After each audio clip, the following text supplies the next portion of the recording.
Good morning, good afternoon, good evening, everyone. We will be starting in less than 5 minutes time, where Paul will be talking around enhance your teaching superpowers with breakout rooms. If anyone does have any questions, please do use the chat to ask your questions, and Paul will answer them throughout the session. But until we start in around 4 minutes time now, be sure to get yourself comfortable, ready for a great session here at Teams Nation.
Hello and welcome everyone to Teams Nation. I make it dead on the hour now.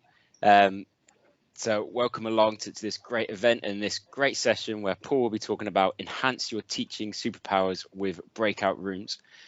If you do have any questions, please do use the raise hand functionality throughout the session. You are on hard mute, but I will be able to unmute you. Use the chat as well to post your questions, and then there will be some time for questions at the end. But without further ado, I'd like to hand over to you now, Paul. Thank you very much. I really appreciate it. Really good to be here. So I'm sure that by way of your participation, you'll also be able to glean much from our session today. So this session is about breakout rooms in Microsoft Teams and how we can use those to our benefit to further how we approach learning. So let's get into it, eh? So first up, just a little bit about myself. Who am I? I'm a modern workplace evangelist. I'm also Microsoft MVP, and I have been an MVP since 2014, all the way back to the days of OCS, LCS, Skype for Business, and all those sorts of things. Today I'm based in New Zealand. No extra points for anyone who knows where New Zealand is, but I'm picking that many of you have heard of New Zealand. So that said, that means I'm at the end of my day. It's now 7 p.m. here where I am, and no doubt you can see sort of the wrap up of my day. So if my enthusiasm or my buoyancy is a little bit low, it's because I've had a full day already. I have an enterprise voice background. What does that mean? That means that I come from a background where I really worked a lot in the voice area. For example, I spent 10 years at a telecommunications company way back when I used to live in South Africa, and I've also spent just about 10 years working for a German company called Siemens. I'm sure you've heard of them. And the last 10 years, seems to be 10-year chunks, eh? The last 10 years I've been very focused on the Microsoft, I guess, spectrum of unified communications. I do a lot of public speaking, whether that be local, whether that be online, and so I do enjoy that. I do honestly prefer face-to-face because you can really connect with people and draw out bits and pieces and get a feel for where people are at. I do like to code, a little bit of a hobbyist coder. Now that said, I do like woodwork as well. The difference is you can't lose fingers when you're coding. Well, not quite. But I do enjoy dabbling with those bits and pieces. If you're looking to connect, there's my email address, of course, my LinkedIn account, Twitter, and I do have a YouTube channel where I like to dabble with bits and pieces from time to time. So please do connect with me. I'm most active on LinkedIn, so if you want to connect, that's the preferred method. But either way, we're all good. Let's have a look at our agenda for today. Today, our agenda is as follows. We're going to look at what is a breakout room, or what is the makeup of a breakout room, what constitutes a breakout room, and then from a teaching perspective, what are students able to do? I'm also going to show you what the educator or teacher or lecturer is able to do as well. We're going to have a look at the current feature sets, where we are today, and of course future. I'll take you through a demo. The demo won't cover every aspect, but it'll just show you how easy it is to set up and to use and to make use of the different aspects of Teams breakout rooms. And then we'll cover off that little subject there, getting started. Where do I need to go to get started? What is the baseline? What is the starting point? And then a few tips and tricks, things to keep in mind when you're running breakout rooms. Sometimes you make some mistakes, you learn them over time. Hey, why do you need to bump your head? Just come to me. I'll give you some tips and tricks. I've bumped my head plenty, and I'll be happy to share those with you. And then we'll leave a little slither of time in the end for question and answer. So let's see how we go. And I just want to remind you that this is a very interactive session in that I'm not here to lecture you and then solicit feedback. I'm more of a sort of a teacher in that instance. I'd like you to, you've got a question, raise your hand, let's get it sorted, and we'll be happy to address it right there and then, if possible. If not, we'll park it, we'll move on, we'll come back to it later.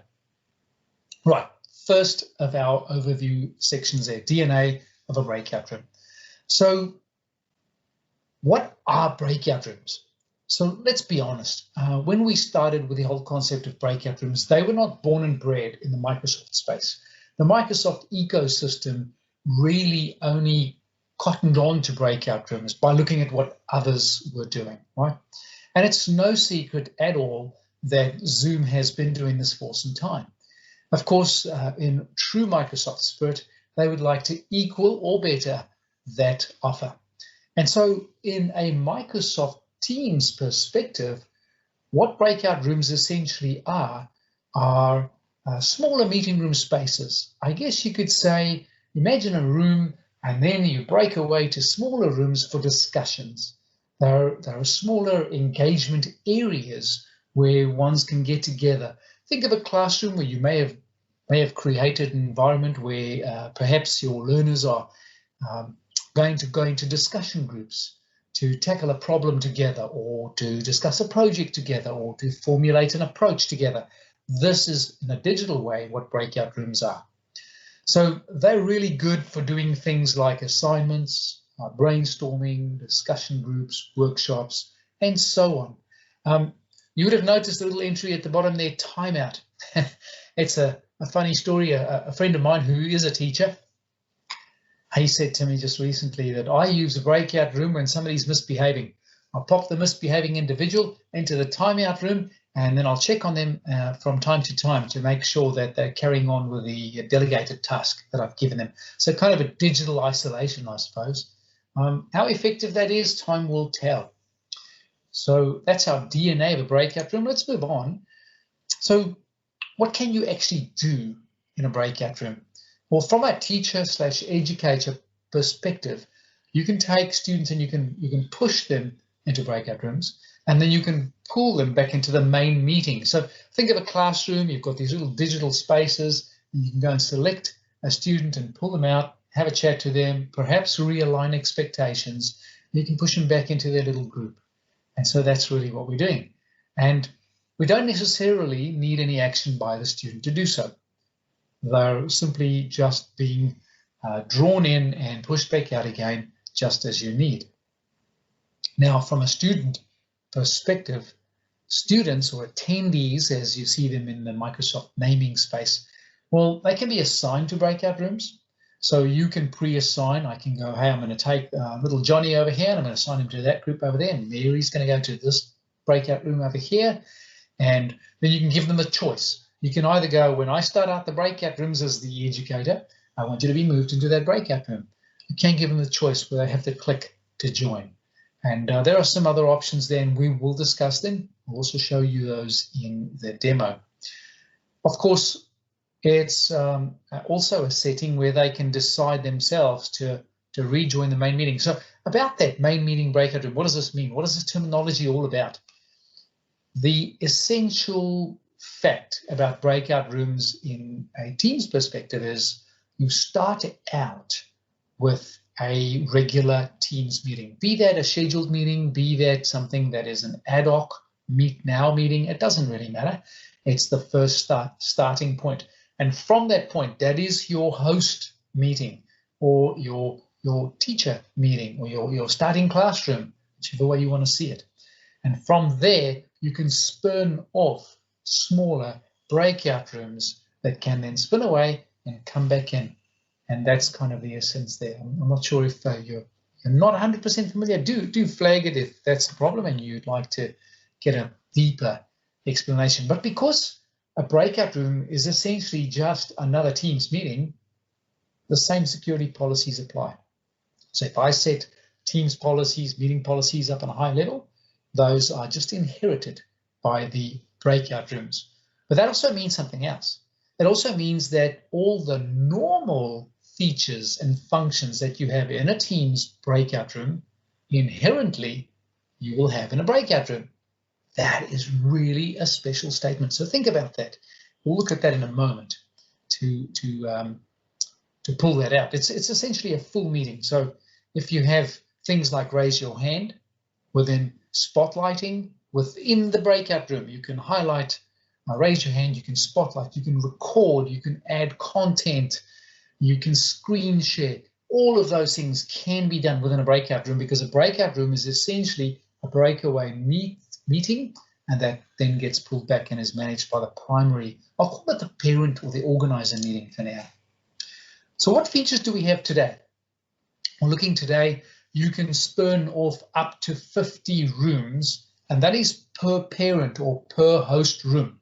So up to 50 breakout rooms. Now that's a high number, but I find that I never get that high. Maybe the highest I've gone is probably about 8 rooms.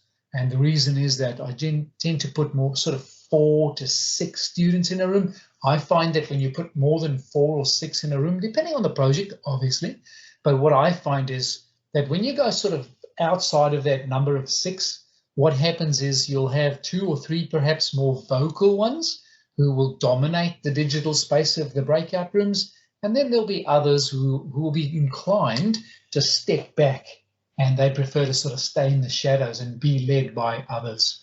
And so that's kind of my reasoning, but who knows, the case in your case may be very different. Also, when you set up the breakout rooms from the beginning, you can assign participants either automatically or manually. There is a third option available, for example, in Zoom, and it's quite new, and that's for the participant to choose which room they go to. Imagine you're having a discussion, and you go who's for and who's against, and you let them choose, and then they can go and discuss that. The choose option is not available today. We have automatic, where it just randomly selects ones and divvies them up half and half if there's 2 rooms, or there's 4 rooms, a quarter each, and so on. Or manually, where the host or the teacher and learner takes them and pushes them into that. You can wait in the lobby, but you've got to set that up front, so you can go and put students in a lobby and then pull them in when you're good to go. And of course, anyone who joins after the rooms have already started, you can grab them and put them in a room as well. So that's currently available. You can move participants around and push them into specific rooms and so on before starting them. But once the room started, that's it. It's fixed and concrete almost. And that is one of the requested features in the future, is to be able to move students or participants around between breakout rooms. So watch the space, that's coming. Currently, there is a countdown which shows up just before joining a breakout room. Last time I checked, it was only about 10 seconds counting down to tell you you're about to be pushed into a breakout room. That's really good, because otherwise there's just a sudden change like you see in Zoom. So it's really nice to see that coming through, very handy feature. And then a brand new feature, that expiration room timer. That is so new. I think it's less than a week old, and that basically gives you the option to put a time limit on how long the rooms are out before they automatically close and bring all the students back in again. And around that, there are some new feature requests around that as well, something to the extent of request more time. Imagine you're not quite done discussing yet, and you go, oh, I just need 10 more seconds to wrap up this last comment. Imagine if somebody in the room had the ability to go, hey, I'd like to request 10 more seconds, 15 more seconds, 30 more seconds, or whatever that may be. That is a request that's in review at the moment. So some really good features coming through. Closing rooms, it's only done from the presenter, so know what you're doing. There's no, hey, are you sure, or anything like that. So if you go, I want to close the room is closed. So watch out for that one. And then, of course, ask to join, attendee to a room or an auto join. So you can pop that, ask to join. I tend to avoid that. It's less clicking, it's less interaction from others. If I've chosen to push somebody into a room, I want them to go into the room. I don't want them to then have to also click a button to say, yes, I'm happy to go. Today also, your presenter or your host or teacher, whichever way you want to look at it, or the organizer, I guess is also another term, can pop in and out of rooms. And so that's a good feature. And then one of my favorite sort of features is this one, just after that, make an announcement. You can actually make an announcement, like a broadcast announcement. I guess in Zoom, you'd call that sort of a chat to everyone. But in the terms of Teams, it's make an announcement. You send out this meeting and go, hey guys, 1 minute left before we're joining back to the main room. Or one thing I like to do is push that out and go, hey, can somebody in each room just make sure we're recording the session, or something to that effect. But you can make that announcement and it's pushed out to all the rooms, which is quite handy. You can also chat within the breakout rooms. So different ones in the breakout rooms can chat to each other. That chat is also stored and retrievable later. And as the host or presenter, you can interface to that chat. You can respond to those chats. You can pull people out of the room and into the main room, or put them back in a waiting room if you need, for whatever reason. And let's imagine you've got a setup where you've started a room, you've got some conversation going, we've got, maybe let's say we've got 5 rooms going, and time's up, bring everyone back and go, okay, so what have you come up with as a presentation or whatever that may be? You deal with that, and then you go, right, let's revisit our rooms, let's go and discuss this next question, and you just go recreate, and the rooms just go back to the way they were. Folks just get pulled back into their rooms, which is quite handy. And then after that, we also have return to the main room. So there's a little slider you can click. And if you click that, I'll show you in the demo. When you click that slider, the students or the attendees can rejoin the main room. So perhaps I've got a question for my teacher or for my educator. And then I can go, hey, I want to join the main room again, back to the educator. Hey, sir, I'd like to ask this, that, the other, and then pop back out again. Very, very cool. Nice little feature. And then, of course, because it's essentially a Teams room, you can spotlight, you can record, you can whiteboard, you can take meeting notes, and all of those are retrievable again later. And we'll see that in the demo as well. I'll just address, I think I saw a hand up somewhere before I go to the next page. Was there a hand up somewhere? No, it wasn't a hand up. There's a question around, you mentioned in Zoom, it was Yeah. just because you were talking about the comparison between Zoom and Teams breakout rooms. Yeah, okay, so you've answered that, I see that, very good. Thanks, Paul. So before I get too deeply into the rest of the slide deck, I'm a very heavy user of both Zoom and Teams breakout rooms for different reasons. Sometimes you use technologies because that's what's mandated. And being a Microsoft MVP, of course, I back the Microsoft technology, and I have a lot of faith in Microsoft's ability to be agile and adjust and change, and having a vested interest in seeing them succeed. At the same time, I use a lot of Zoom functionality as well. And so it's really good to be able to compare them just for the sake of, you know, choosing the best for purpose. What I can say is the gap in terms of feature sets is closing, and is closing fast. So it's quite interesting to see. Right, current features. Now, I should say pre-May, because I've actually updated this a wee bit. Now, we've already spoken about some of these features, 50 rooms, assigning participants over here, automatic or manual we've looked at, waiting in the lobby we've discussed, adding latecomers we've done. But I'll show you Expiration room timer. That's the new feature that came out now probably a few days ago. So that's very good. And this over here is close an individual room or all. That's a pretty cool feature. I didn't quite explain that too much before. You can actually choose to close an individual room. Now you can't do that, say, for example, on Zoom. It's either all on or all off. You know, there's no way to split that out. So that's pretty good. And then, of course, the presenter pop in, pop out of rooms, that's available today. It's also a feature that's elsewhere. So we've looked at all of those here. There's no real feature here that I haven't already spoken of. So this is more for your reference. This is what's out today. And so that's very good. We'll just go over to this features coming soon. Now, these are the ones I'm aware of that are on the roadmap. So first up, persistent room configuration. I love the idea. It's such a cool idea. Imagine you have a, let's call it a certain room setup or a certain layout. Perhaps it's, you know, where you've got your rooms are labeled the right way you want. You've preloaded content. Maybe it's some questionnaires. Maybe it's a form. Perhaps it's a diagram. Perhaps it's even the format for taking notes, whatever that is. But imagine that you were able to keep that there persistently. You could save that and regurgitate that every time you need it. That'd be really good. If we look at pre-meeting room creation, that will also be very nice. Today, you can only really rename the rooms and assign or allocate individuals to a room once you've started the host room, really. Now, that's very, very close. So very soon, you'll be able to pre-create that room setup. And that would be really nice, wouldn't it?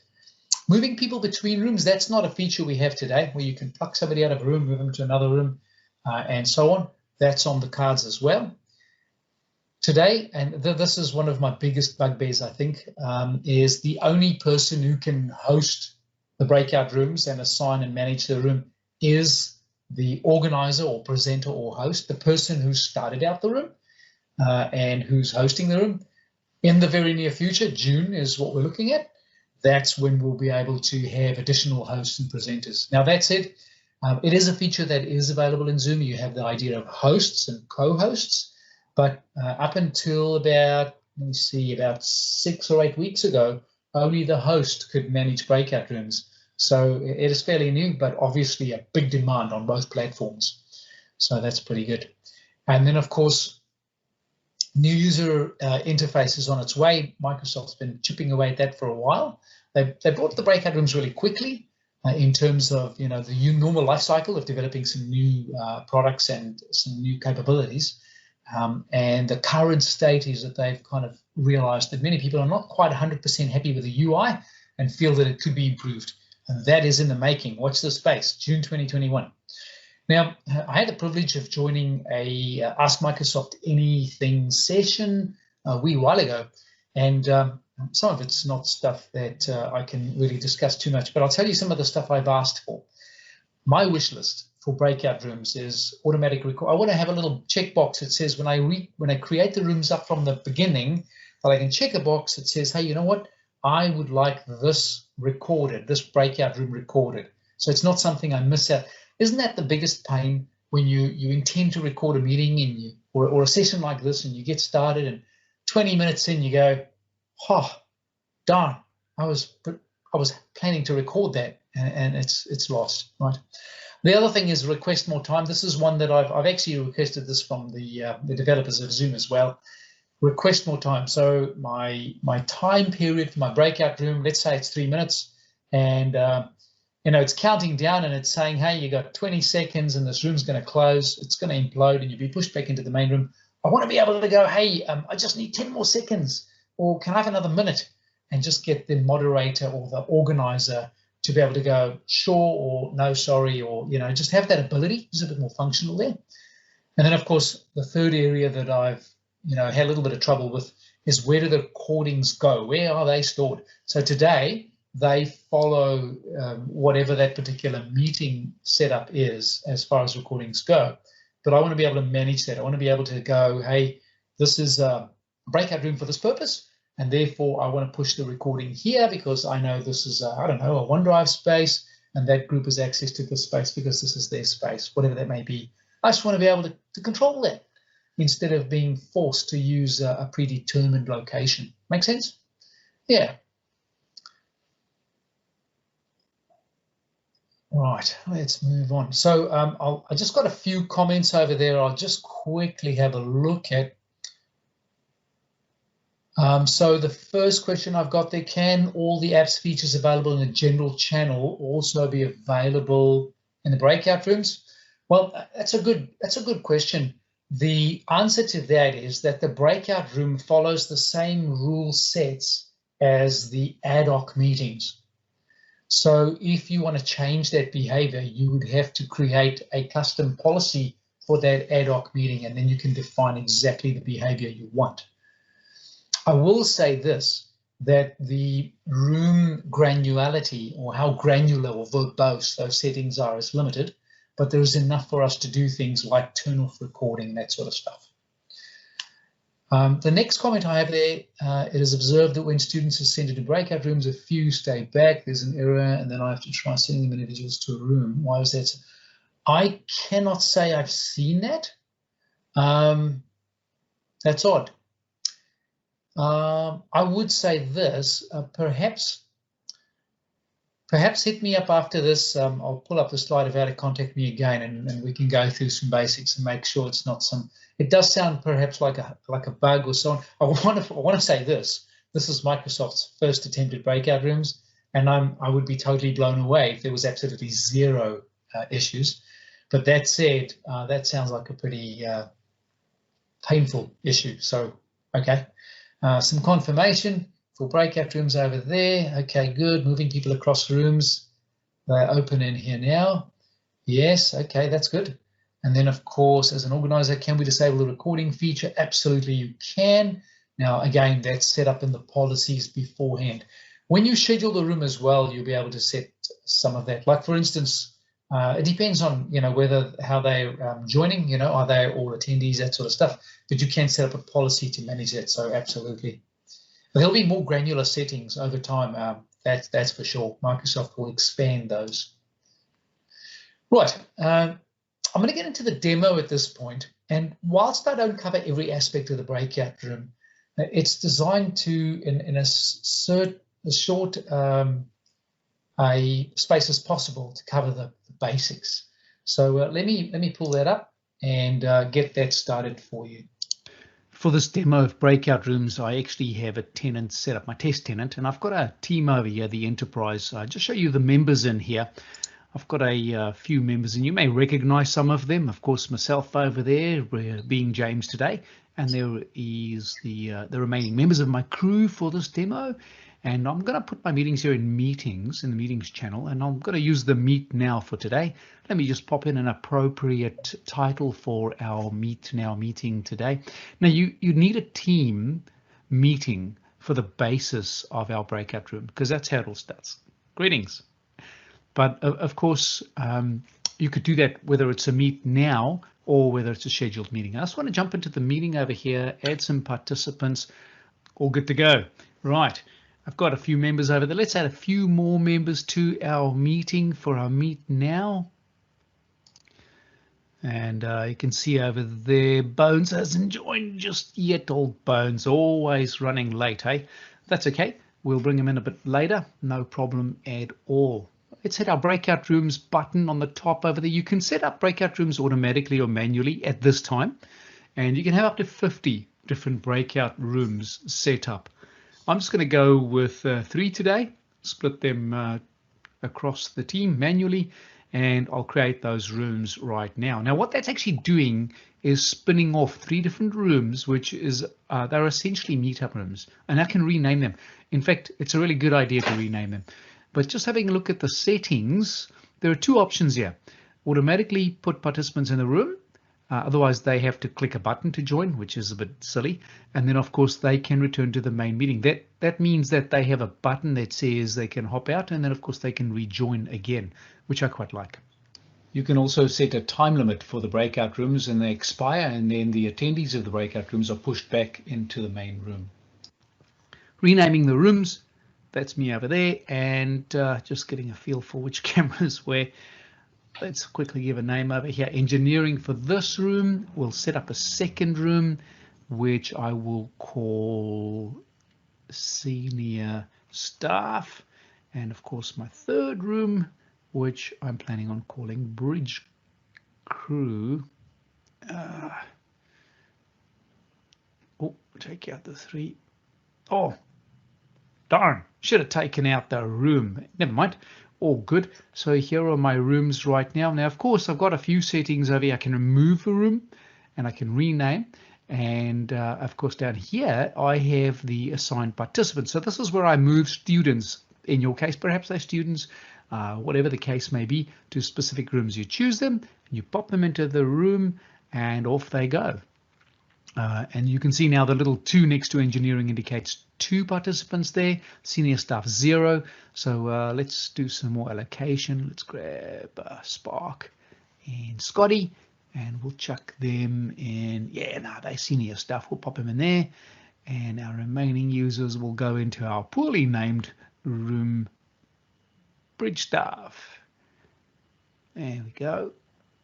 And we can open the rooms. Now, this is interesting. I find this interesting. Start rooms or open rooms. Essentially the same thing. Perhaps that's something that still needs to be looked at. But you can see over there, my engineering room is open. The other 2 are not yet. And of course, if they hadn't joined, I would have had the option to send a request for them. Let me just start the remaining rooms right now. You'll see folks leaving the main room. I'll call it the parent room and joining the other rooms. Of course, myself, I'm not part of any of those rooms. And so I'm sitting there all by myself. And there may be a song in that. But let me go and join one of the other rooms. I'll jump into engineering. No, and you'll see on the top of this, it says there engineering. Of course, I'm muted. Otherwise, I'm going to get all sorts of feedback. And I've joined the engineering team. And I'm also there with Christine, which is good, still muted. And you'll see I've got a return button on the top and a leave button. Just turn some video on for the other channel so you can see. Otherwise it gets confusing, you know, where am I? So background blue on some and then put a picture elsewhere. So I've got return and leave. The difference, I don't know. Maybe you know what the difference is. In my case, they both do the same thing. If I leave or return, I go back, you return back to the main or the parent room, or you leave the breakout room. Same, really. Anyway, and here I have Pavel. He's also joined me back in the parent room. Thank you, Pavel. Good to go. And of course, because I gave him the option to leave, that's why he can do this. Remember that settings? Gave him the option to leave. Right, let's get some recording going. There we go. Engineering. We turn on recording for engineering. Yes, you can record meetings within a breakout room. How cool is that? But that's not all. We can do meeting notes. Let me just turn on some meeting notes. And this allows anyone who's in the breakout room to contribute to the note taking within the meeting, which is pretty handy, especially if you want to come back and have a look at how that went later on. And there's some other options in there as well. Let's just add a subject and that should do the trick. Now you'll see we've got the chat, of course, and our recording is going to be in here later. There's our meeting notes. We can add some files in here. Perhaps it's some files we're collaborating on, which is pretty handy. Let me just chuck a file in there for the sake of our demonstration. Just grab some very specific file, random. Put it in there. You see file uploading done. So the file's ready to go. And then, of course, come back. Oh, look, somebody else has added to my meeting notes, which is great. Just shows you others can contribute. And then, of course, Whiteboard. Whiteboard's been around for a little bit. It's fairly new. And what I really love about the Whiteboard is multiple users. Everyone who's in this particular meeting, in this case, a Meet Now, is able to contribute and do so at the same time. So you can see me typing down the bottom whilst one of my colleagues is doing a very, very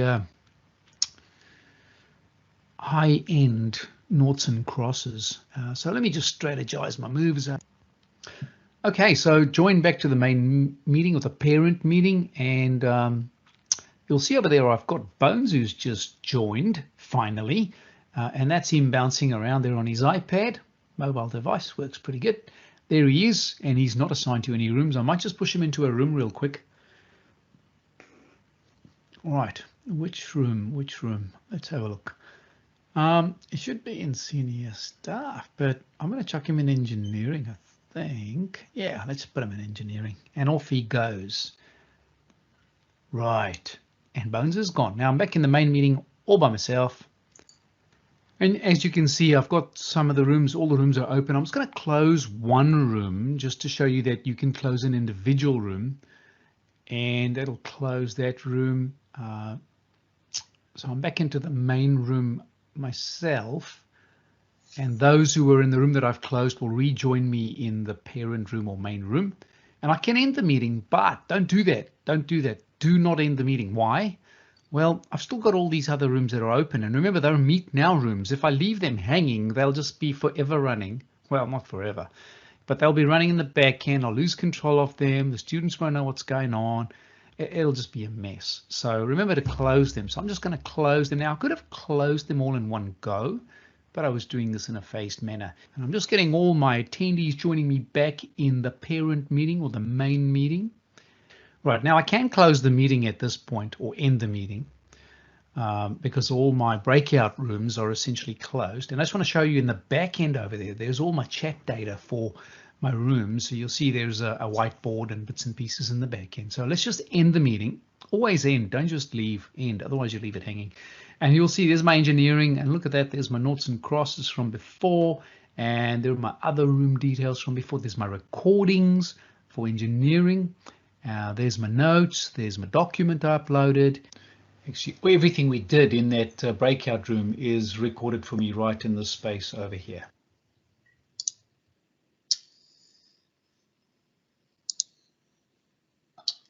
Well, of course, you can imagine the complexities and challenges of trying to do that in a live manner. Right, so what do you need to get started? What is the bare bones, or as many customers keep reminding me, the minimum viable product to get started? Well, it's the same as either way. So firstly, there's no license cost essentially for breakout rooms that's separate in any way. You do need, however, to be an organizer to be able to create the breakout rooms. So that's pretty important. Now, I'm using this term presenter, host, organizer interchangeably because the presenter could be the host, but will be the organizer. And host, co-host, that sort of terminology is actually from the Zoom terminology. But I just want to make sure that it's clear either way. And of course, if you're having breakout rooms, well, you may as well have somebody to put in the rooms. So you're going to need some attendees and some students. So you'll need them for sure. And then from a settings perspective, now you'll see over there these are the 4 sort of key settings you will need to be able to do breakout rooms. I've just screenshotted them over here. So if you go into the Teams admin portal, you go down to meetings and you choose meeting policies under the general area. These are the ones we're talking about, not the Outlook add-in, that one over there and these 2 over here.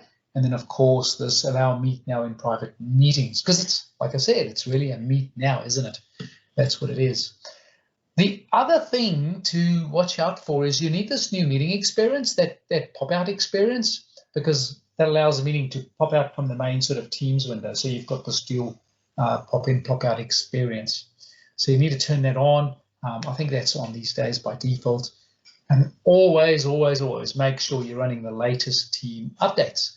Now, usually that'll come through and trickle through on its own unless somebody's gone and fiddled with it and stopped that. But it's always a good idea. And if you're not sure how, go to your little icon in your Teams window, click on your own emoticon or your own image, and go to settings. No, sorry, that's not true.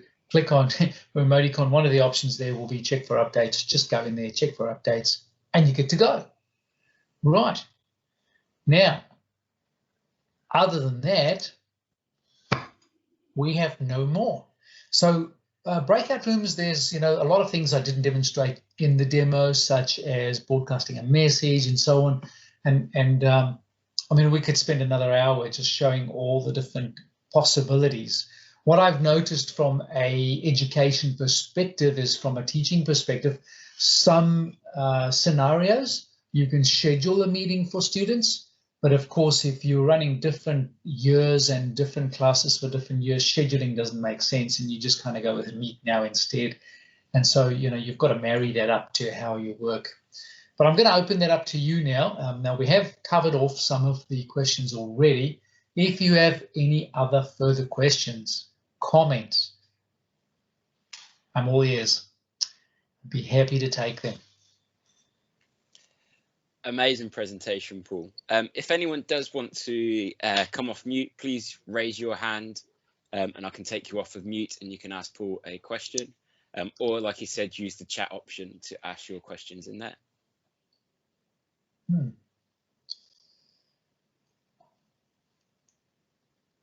Thanks, Paul. Now, whilst you're having a think about that, I just want to bring up this final slide over there, and I'd like to give you the opportunity, please, rate the session, please, if you don't mind. That'd be very useful. It also helps us to grow and learn and improve and so on. So that's always good. And there are a lot more sessions, of course, as you know. This is just the beginning, just the beginning. It's going to be an awesome, awesome day. And then, of course, there we go. We've got that show your love over there. Use the hashtags, whether you're on LinkedIn, whether you're on Twitter. That's where the most noise is happening. Go ahead, make use of those. And no questions there, Paul? None's come up just yet, no. Oh, we've got a question coming just now saying, can we save the students' whiteboard activity as a file? That's a good question.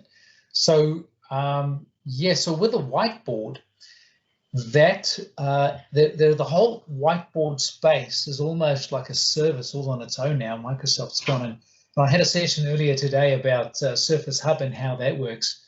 And in the past, whiteboard files were saved as OneNote files. You could save them that way.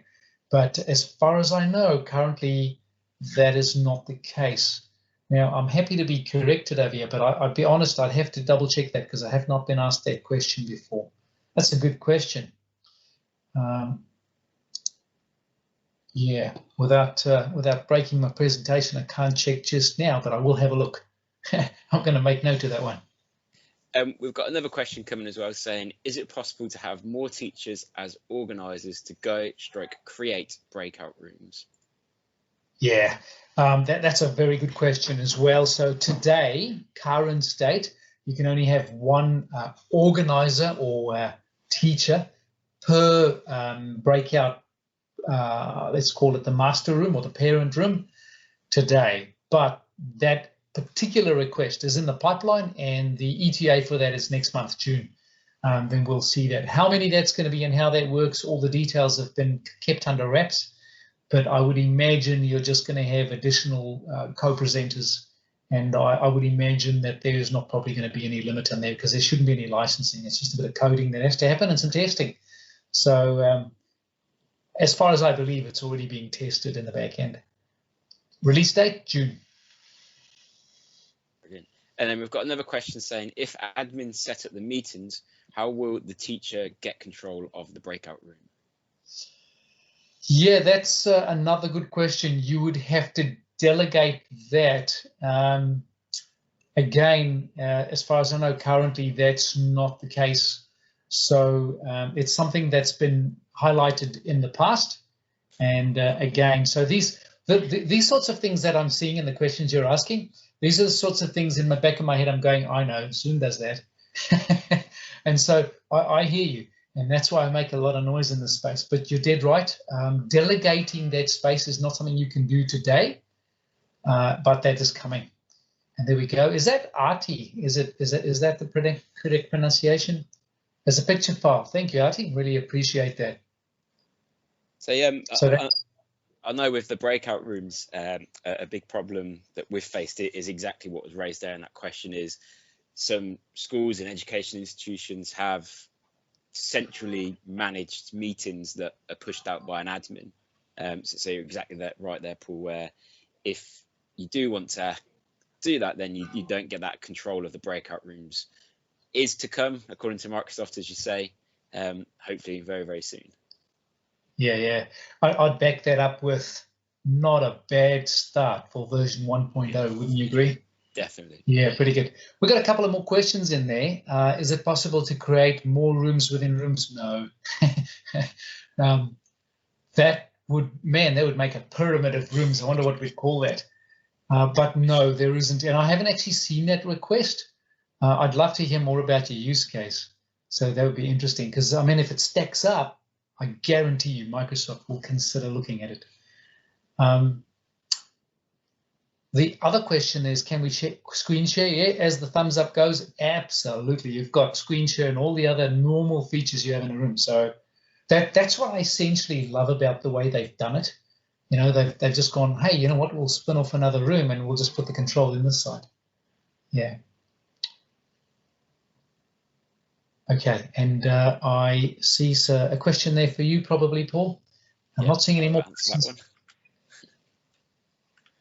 Very good. Hey, thank you so much, everyone. I really appreciate you sticking around to listen to me babble on. I don't know if you can tell, but this stuff really gets me excited. And I'd love to hear from you. So hit me up on Twitter, hit me up on LinkedIn. Either way, it's all good. Love to hear from you. Thank you so much.